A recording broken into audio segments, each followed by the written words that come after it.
Yuan, sini, teriak Mita pas lagi lihat Yuan memasuki kantin. Mereka bertiga memang sudah janjian makan bakso mercon di sana. Udah lama guys, tanya Yuan begitu sampai dan tengah duduk di antara Mita dan Dini. Kalian kenapa sih kok ngeliatin gue kayak gini? Lanjutnya lagi. Hahaha, akhirnya seorang Amar jatuh cinta sama Yuan, bisik Dini yang mendadak aneh begini. Mereka nih kesambet setan apa kok bisa mikir kayak gitu? Ngawur, jawab Yuan singkat sambil menenggak es teh pesanannya. Ngawur gimana? Gue bicara fakta. Nih ya, seharian banyak banget yang ngeliat Amar caper sama lo.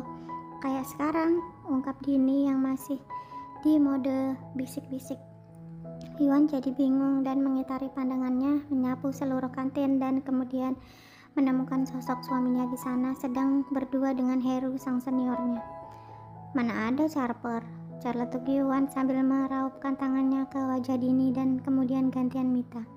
Entah caper seperti apa yang dimaksud Dini tadi, tapi Yuan tak merasa begitu. Soalnya dari tadi dia memang mencoba nggak peduli dengan Amar. Padahal pada kenyataannya sedari tadi Amar memang caper ke dia.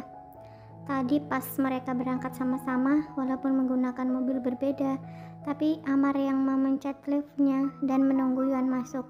Dia juga yang membereskan meja Yuan. Juga saat di ruang fotokopian, Yuan tidak sadar kalau Amar lah yang mengisi kertas yang habis sebelum ia gunakan. Mungkin karena marah, jadi Yuan tidak begitu melihat perhatian kecil Amar. Dia kembali asik menghabiskan makanannya dan kemudian mengobrol apa saja dengan kedua teman kantornya itu. Lain halnya di meja lain, Amar yang sedang memperhatikan tingkah Yuan tiba-tiba ditepuk bahunya oleh Heru. Sudah Mar, jangan dilihatin terus, nanti ketahuan loh cinta rahasia kalian, ucap Heru sambil menghabiskan es tehnya. Amar yang terkejut menoleh ke arah Heru. Kak Heru tahu kalau kami... Taulah, kelihatan Mar. Kalau kamu pengen langgeng, mending kamu mulai menunjukkan ketulusanmu itu. Heru memberinya nasihat sembari mengajak Amar balik ke ruangan mereka karena sepertinya jam istirahat telah berakhir. Yuk, ayo makan, ajak Amar ketika makanan yang mereka pesan online sudah sampai. Yuan yang tadinya sibuk mengeringkan rambutnya, kini siap berdiri menghampiri Amar yang mungkin sudah duduk di meja makan. Betapa terkejutnya Yuan pas waktu lihat suami barbarnya cuma pakai celana panjang gak pakai baju, jadi perut sispeknya kelihatan. Yuan cuma bisa menelan salivanya kasar sembari menahan godaan ilahi ini. AC ruangannya kurang dingin Mar, kurang kerjaan banget mau makan gak pakai baju, gerutu Yuan yang sebenarnya suka banget dengan pemandangan ini. Biasa kali gue kayak gini kalau cuma di rumah aja, santai aja loh, balas Amar yang masa bodoh disindir Yuan. Memang intinya dia mau goda Yuan kan, sialan. Kayaknya dia nggak tergoda sama perut gue, gerutu Amar dalam hati. Padahal udah agak kedinginan gitu. Mereka kemudian mulai memakan ayam goreng pedas kesukaan Yuan. Tadi si doi sengaja minta dipesenin ayam goreng pedas. Yuan makannya lahap banget sampai Amar heran dibuatnya. Karena penasaran, akhirnya Amar nyobain tuh ayam goreng pedas kesukaan Yuan. Buset gue, ayam apaan nih? Pedas banget gila, teriak Amar sambil mengipasi mulutnya dengan tangan dan segera menyambut gelas yang diberikan Yuan. Makanya kalau nggak doyan pedas jangan ikut-ikutan makan. Itu lo kan udah pesen nasi goreng, ucapannya menolak membuat Amar marah. Amar memang sedikit kekanak-kanakan, apalagi saat ini hatinya sedang dilanda galau tak boleh minta jatah. Marah dia, ucap Yuan sambil menatap punggung suaminya yang menghilang masuk ke kamar mereka. Di dalam kamar, Amar mengumpat sejadi-jadinya. Dia sedikit emosi dengan istrinya itu. Akhirnya ia putuskan untuk tidur saja daripada marah-marah terus. Sudah pukul 9 malam, Yuan masuk ke dalam kamar. Ia membersihkan diri di kamar mandi dan mengganti pakaiannya dengan baju tidur yang memang sedikit seksi. Yuan melihat Amar yang tidur masih dengan keadaan perut sispeknya terlihat membuatnya menelan salivanya kembali. Rasanya pengen memegangnya. Tunggu dulu. Gue nggak boleh terpancing. Berani banget ya mancing-mancing gue. Lihat aja Amar, siapa yang akan terpancing dan memohon-mohon, dendamnya dalam hati. Gue nebeng ya Mar, ucap Yuan yang langsung masuk ke dalam mobil Amar. Yang punya mobil hanya diam saja, malas menanggapi istrinya yang barbar. Kok diam aja? Tanya Yuan mencoba mencairkan suasana. Tapi Amar tak mau memandangnya. Cep, Yuan kemudian mengacup bibir Amar singkat, membuat pria itu kemudian menoleh salah tingkah.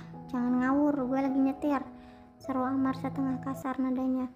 Yuan hanya berdecak dan menyuruh Amar menghentikan mobilnya. Kenapa lagi sih? Lo mau turun? Tanya Amar sambil menghentikan mobilnya.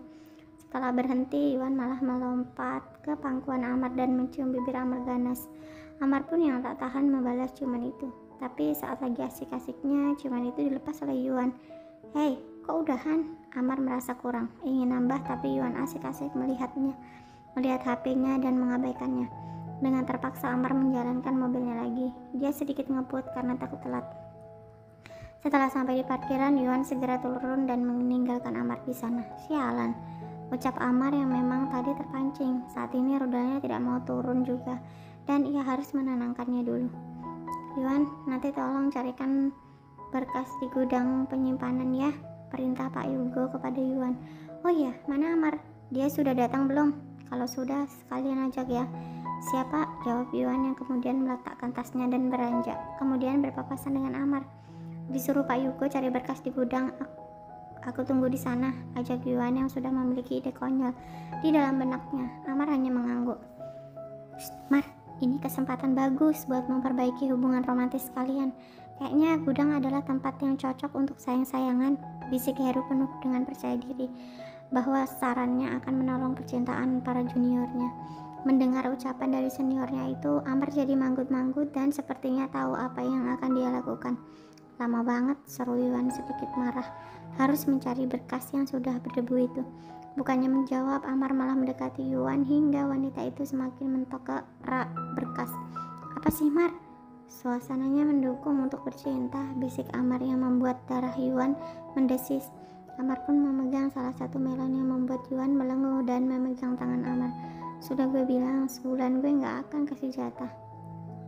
Tapi lain kalau yang minta teman kantor lo kan, balas Amar dan langsung melahap bibir mungil Yuan hingga percikan api tercipta lebih banyak oleh karena semakin panas ciuman mereka. Ah Mar, stop, suara Yuan sudah tak bisa lolos dari mulutnya karena saking panasnya apa yang sekarang mereka lakukan. Bukankah lo sangat menikmatin? Bukankah lo sangat nikmatin hubungan panas antara sesama teman kantor? Amar menepis tangan Yuan yang mencoba melarangnya melakukan lebih dalam. Mar, gue gak tahan, buruan, desak Yuan ketika mereka sudah mengadu onderdil dengan cara Yuan membelakangi Amar. Sedangkan Amar yang sedang menikmati permainan terus memejamkan matanya. Mar, stop. Ngomong-ngomong, di sini kan ada CCTV. Ah, sial, umpat Yuan. Setelah berakhir permainan panas ini, dirinya baru sadar. Amar yang mengerti kemudian keluar gudang dan berjalan cepat menuju ruang CCTV sambil menelpon Samsul. Dia butuh Samsul untuk bisa menghapus CCTV di gudang tadi.